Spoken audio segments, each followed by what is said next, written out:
Members, the House is resumed. We're on the second reading of the Sentencing Aggravating Factors Amendment Bill. When the House suspended for dinner, Jackie Dean was speaking and has 8 minutes 35 seconds remaining. Jackie Dean. Mr. Speaker, thank you so much for the third opportunity to make a contribution on this bill.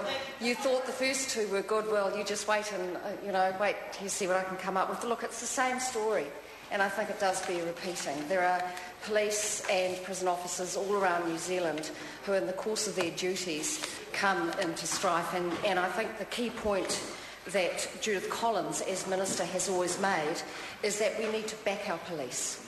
We need to back our prison staff. We need to back, in fact, everybody who works in the service of New Zealanders, but in particular, in this bill, the Sentencing Aggravating Factors Amendment Bill, we are focusing on our police and our corrections staff because of one critical aspect, and that is when trouble comes along unexpectedly or expectedly, those of us who may be involved, if it's perhaps a traffic accident or maybe we're witness to assault out in the street or some other dreadful event that threatens us as citizens, we have the option of running away, Mr. Speaker.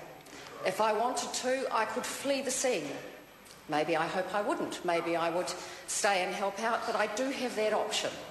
The police don't. I would help my most excellent colleagues, certainly I would, but the police do not have that option, nor do corrections staff. And that is the key difference, and that is why this government shows absolutely that we support our front line, because they are there, Mr. Speaker, to protect us and to protect all New Zealanders.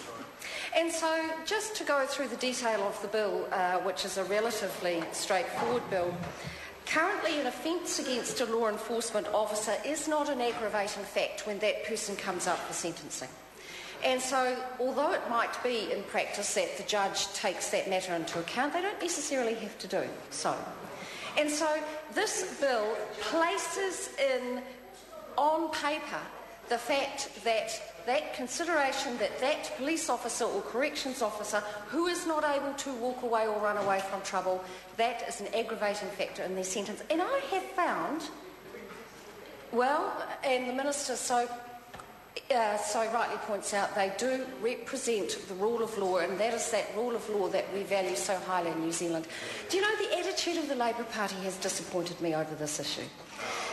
Last night, late in the late session of the House, the interventions of the Labour members were a little disappointing because their enthusiasm for this bill was at best half-hearted, and I heard them making comments like, do we really need it?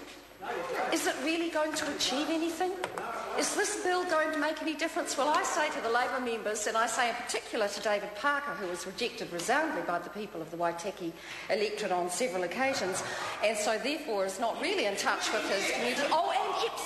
And Epsom. I say to that member, who is merely interjecting from the other side of the House, yes, it does matter, actually. It does matter that those of our members of the police and corrections who may not run away from trouble are recognised in law and recognised by this government. And so with that very salient point, Mr. Speaker, I commend this bill to the House. The Honourable Clayton Cosgrove. Mr. Speaker, I rise to take a call on this bill.